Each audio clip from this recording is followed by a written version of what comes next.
Bismillahirrahmanirrahim. Assalamualaikum warahmatullahi wabarakatuh. Okey, alhamdulillah kita dapat bersama lagi dalam kelas pendidikan terhadap Islam. Okey, apa khabar semua murid? Okey, Ustaz harap kamu semua sihat. Okey, kita sambung kembali pembelajaran kita yang semalam, iaitu pembelajaran yang bertajuk kufur. Okey, boleh rujuk buku teks KPM muka surat 101. Okey, tajuk kufur seperti yang kita belajar semalam ialah maksud dan juga pembahagian kufur. Okey, maksud kufur ialah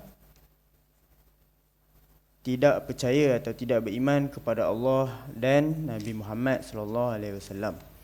Dan pembahagian kufur terbagi kepada dua, iaitu okey, kita ulang balik Kita ulang kaji balik kufur i'tiqad dan kufur amalan. Kufur i'tiqad ni apa? Kufur i'tiqad ialah menolak dan menafikan ajaran Islam yang dibawa oleh Nabi Muhammad. Okey, tak kisahlah kalau kita beriman dengan semua Nabi, kita beriman kan, 25 orang Nabi kan yang wajib kita beriman. Kecuali Nabi Muhammad kita tak beriman. Maknanya kita kufur. Kita kufur i'tiqad. Okey, yang kedua kufur amalan, iaitu kufur nikmat. Kita tidak menghargai nikmat yang Allah bagi dan kita menggunakan nikmat itu ke arah jalan yang salah. Okey, objektif pembelajaran kita pada hari ini ialah murid dapat menyatakan faktor yang mendorong kepada kekufuran. Faktor ni punca yang mendorong kepada kufur.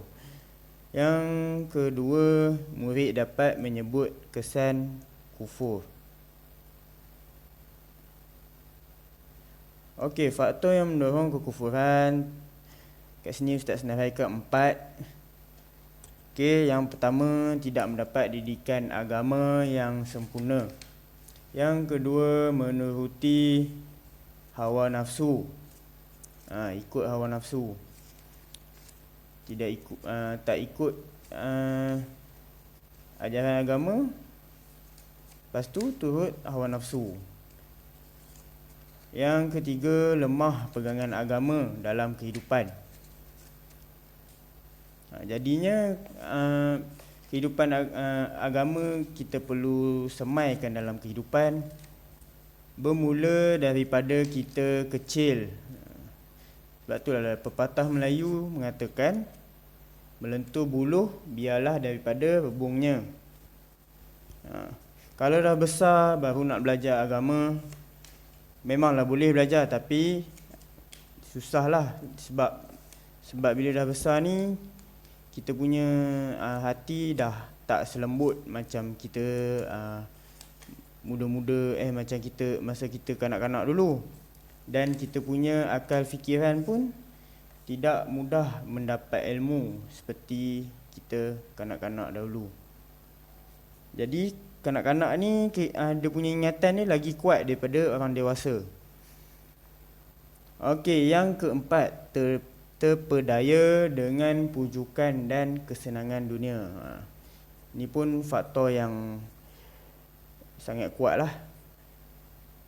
Walaupun orang tu dia ilmu agama dia tinggi, tapi bila dia hanyut dengan kesenangan dan kemewahan dunia, maka hancurlah dia punya keimanan dia. Okey, ini faktor yang mendorong kepada kekufuran. Okey, kesan kufur. Apa yang akan jadi kalau kita kufur? Okey, Ustaz senaraikan 3 contoh kesan kufur. Yang pertama, diberi ancaman seksa dan azab bahaya. Yang kedua, merosakkan iman di hati. Yang ketiga, merosakkan hidup insan. Okey, apa maksudnya? Okey, apabila kita tidak beriman dengan Allah dan Nabi, kita akan mendapat ancaman. Okey, dalam ayat Al-Quran banyak ancaman seksa dan azab daripada Allah. Okey, contohnya Ustaz tak ingat ayat Al-Quran tu, tapi maksudnya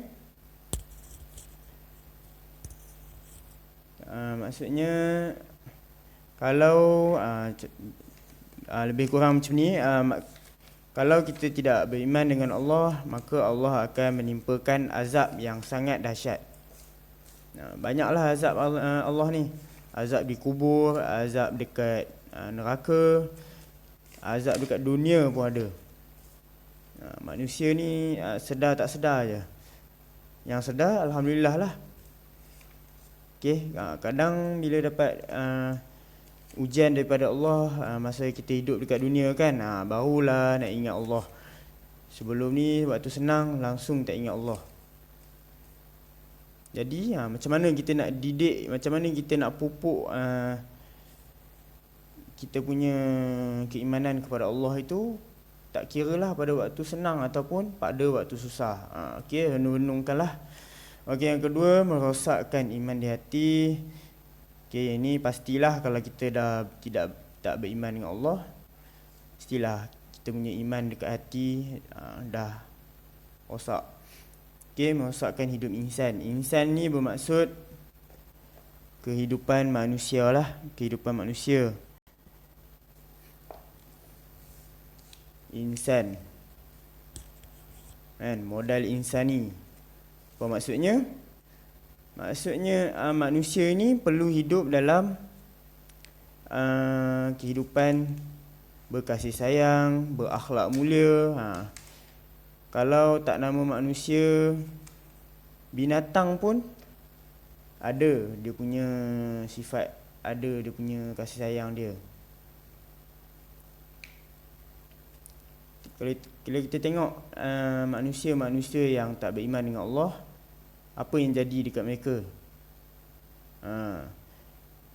Rumah tangga berpecah belah, anak derhaka dekat ibu ayah, ayah minum arak, main judi, mak keluar dengan lelaki lain, mak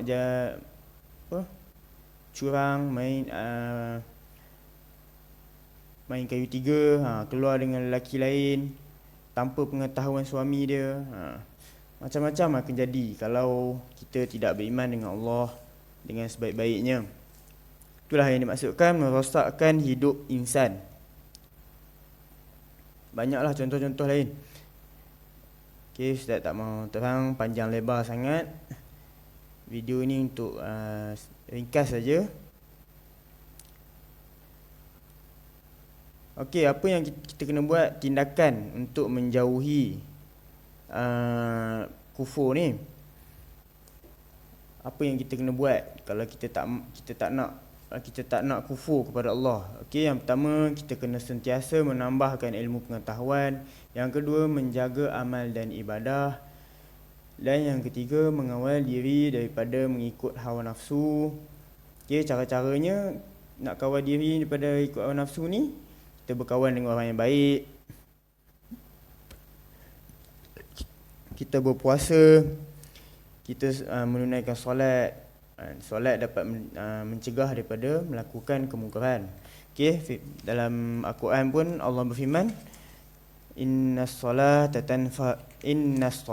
tanha 'anil fahsya'i wal munkar. Okey, maksudnya solat dapat mencegah daripada kemungkaran.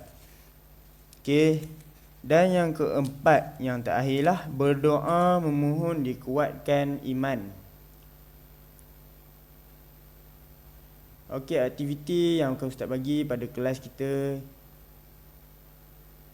Okey, buku teks, boleh buka buku teks muka surat 104. Okey, dalam buku teks, dalam muka surat 104 ni ada satu petikan tu, dia menceritakan tentang Qarun, seorang hartawan pada zaman Nabi Musa AS. Dia juga merupakan orang kanan Fir'aun. Kekayaan dan ilmu yang hebat telah membuatkan dia semakin sombong dan zalim. Dia sentiasa menentang ajaran Nabi Musa AS. Akhirnya Allah tenggelamkan dia dan hartanya ke dalam tanah. Okey, itu yang kita duk sebut sekarang harta Qarun. Harta dia lah. Yang ditenggelamkan Allah di dalam tanah. Okey, berdasarkan petikan tu, Ustaz nak kamu buat, kamu jawab dua soalan ni, iaitu berdasarkan kisah di atas, nyatakan jenis kufur yang dilakukan oleh Qarun. Okey, tu soalan yang pertama. Okey, soalan yang kedua, apakah akibat kekufuran Qarun? Tu je. Okey, jawab dua soalan ni dalam buku tulis. Okey, setakat tu saja kelas kita pada hari ni. Kita jumpa lagi pada kelas 2 minggu akan datang. Okey, insya-Allah. Okey, sebab masalah boleh ajukan soalan ataupun pertanyaan kepada ustaz. Okey, sekian, terima kasih. Assalamualaikum warahmatullahi wabarakatuh.